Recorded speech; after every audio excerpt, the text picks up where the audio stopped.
காற்புள்ளி ஒரு தொடரில் பல பொருட்களை அடுக்கி வரும்போது ஒவ்வொன்றின் நடுவிலும் காற்புள்ளி இடம்பெறும். முற்றுப்புள்ளி ஒரு தொடர் முடிவில் பெற்றதனை உணர்த்துவதற்காக முற்றுப்புள்ளி இடம்பெறும். வினாக்குறி ஒரு தொடர் வினாப்பொருளை குறிக்கும் போது குறிக்கப்படுவது வினாக்குறி. உணர்ச்சிக்குறி ஒரு தொடர் உணர்ச்சியை வெளிப்படுத்தும் போது உணர்ச்சிக்குறி இடம்பெறும்.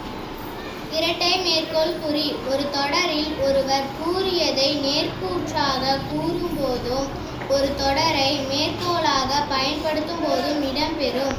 ஒற்றை மேற்கோள் குறி ஒரு தொடரில் நூல் பெயர், கட்டுரை பெயர், பழமொழி முதலியன வந்தால் இடம்பெறும்.